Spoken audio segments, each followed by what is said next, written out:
Assalamualaikum warahmatullahi wabarakatuh. Kami dari kelompok 7 ingin mempresentasikan materi kami yang berjudul Geostrategi dalam konteks geografi di Indonesia. Baiklah, kelompok kami berjumlahkan 3 orang, yaitu yang pertama saya, Aurelia Azara Kurniawan, yang kedua ada Priska Eka Diva, dan yang ketiga adalah Putri Sulaiman.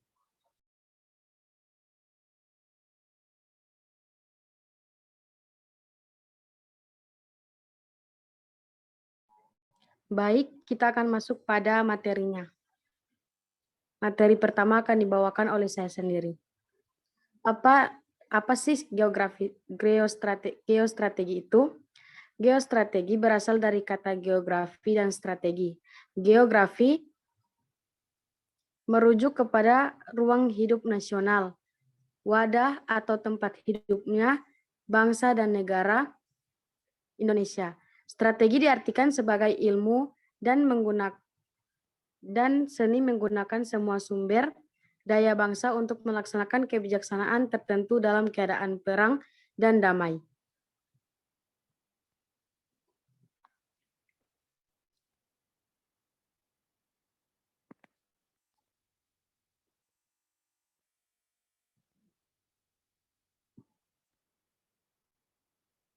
Pindah slide.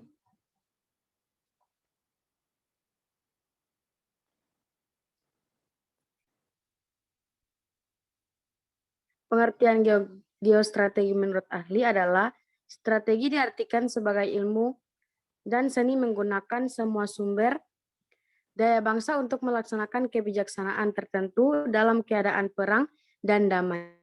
Atas dasar pengertian sederhana di atas, bangsa Indonesia memandang geostrategi sebagai strategi dalam memanfaatkan keadaan atau konstelasi geografi negara Indonesia untuk menentukan kebijakan, tujuan, dan sarana-sarana guna mewujudkan cita-cita proklamasi dan tujuan nasional bangsa Indonesia.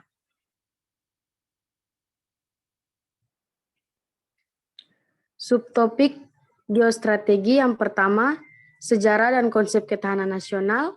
Kedua, unsur-unsur ketahanan nasional. Ketiga, pengaruh dan syarat keberhasilan ketahanan nasional. Dan yang keempat, pengaruh dan syarat keberhasilan ketahanan nasional.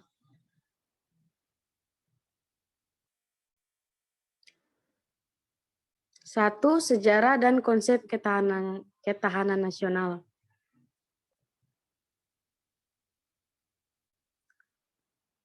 Sejarah dan konsep ketahanan nasional memiliki dua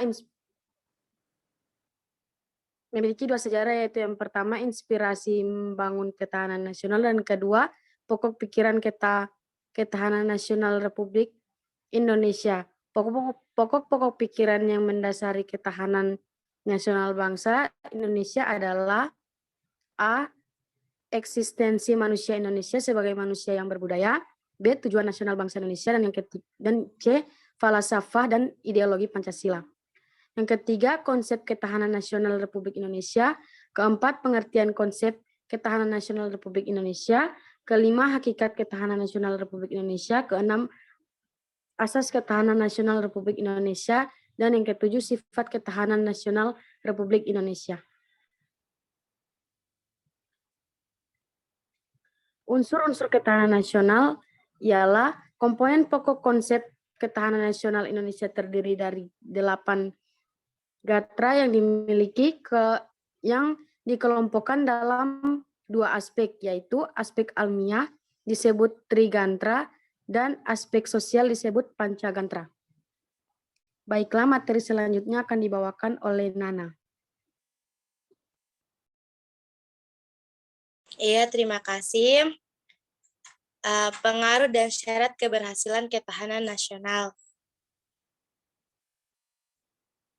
Next.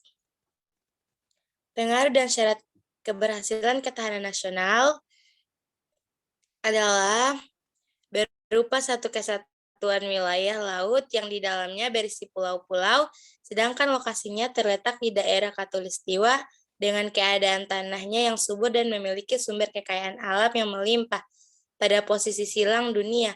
antara benua Asia dan Australia, atau antara Samudra Hindia dan juga Samudra Pasifik. 4. Pengaruh dan syarat keberhasilan ketahanan nasional. Pengaruh dan syarat keberhasilan ketahanan nasional meliputi beberapa ketahanan, yaitu persengketaan atau konflik dapat terjadi karena adanya interaksi sosial di dalam negeri atau dengan bangsa-bangsa asing. Yang kedua, bentuk-bentuk perang. Pada hakikatnya, perang merupakan pertarungan antara dua kekuatan yang saling bertentangan dengan menggunakan kekuatan atau kekerasan senjata. Bentuk perang meliputi perang umum, perang terbatas, perang revolusioner, perang dingin, perang psikologi, dan perang ekonomi. Yang ketiga, ancaman ketahanan nasional Indonesia. Bentuk ancaman dapat berupa subversi dan injurensi dan juga teror.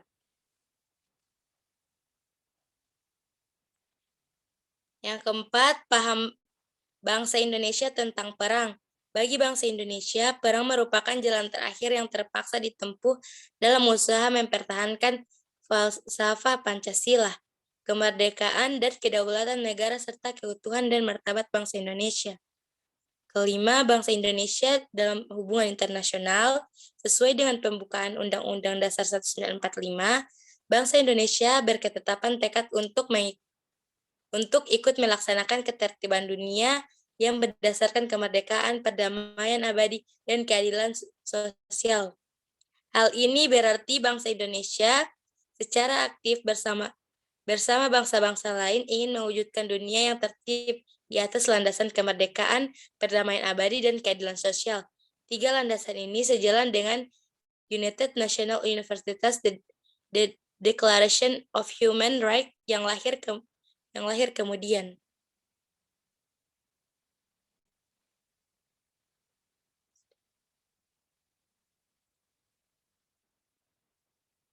Ya, sekian presentasi kami. Saya kembalikan ke moderator. Baik, terima kasih. Itulah presentasi materi dari kami. Jika ada pertanyaan, dipersilahkan untuk Priska. Pertanyaan pertama, apa saja contoh penerapan geostrategi di Indonesia?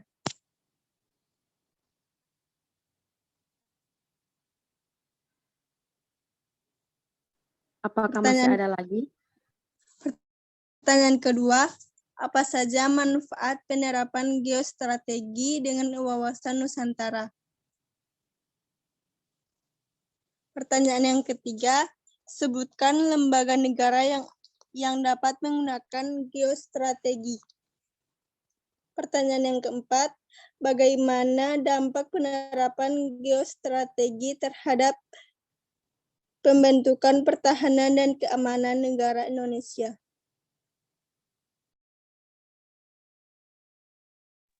Baik, pertanyaan pertama dan kedua akan saya jawab.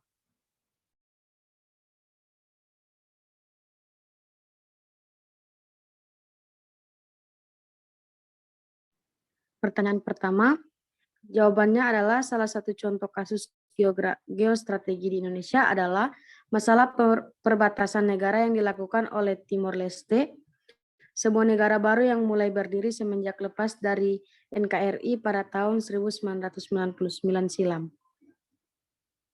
Apakah bisa diterima jawabannya? Ya, bisa diterima.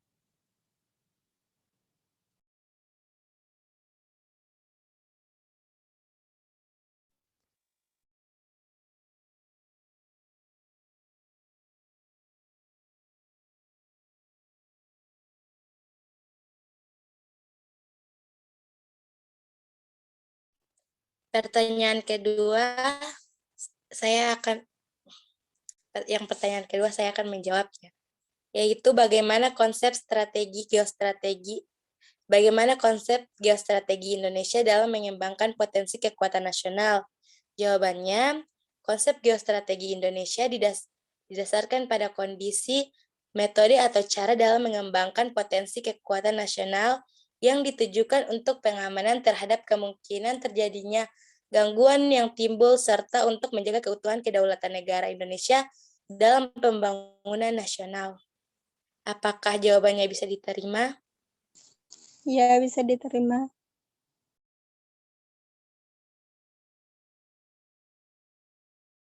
Baik, terima kasih.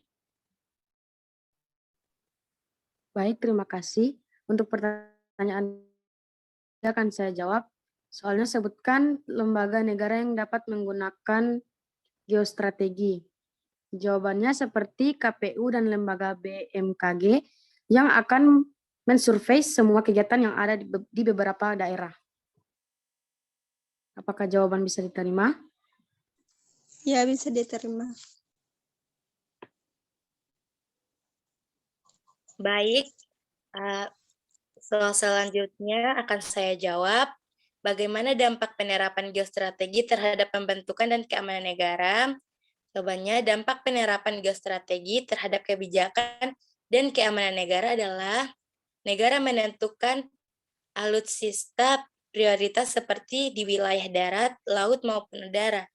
Negara menentukan kebijakan terkait pengembangan wilayah terluar untuk menjaga dan menegakkan kedaulatan negara. Apakah jawabannya bisa diterima? Ya, baik, bisa diterima. Ya, baik, terima kasih. Saya kembalikan ke moderator. Baik, terima kasih sebelumnya. Itulah presentasi dari kelompok kami. Mohon maaf bila ada kekurangan dari kata-kata ataupun sikap kami. Sekian dari kami. Wassalamualaikum warahmatullahi wabarakatuh. Waalaikumsalam warahmatullahi wabarakatuh.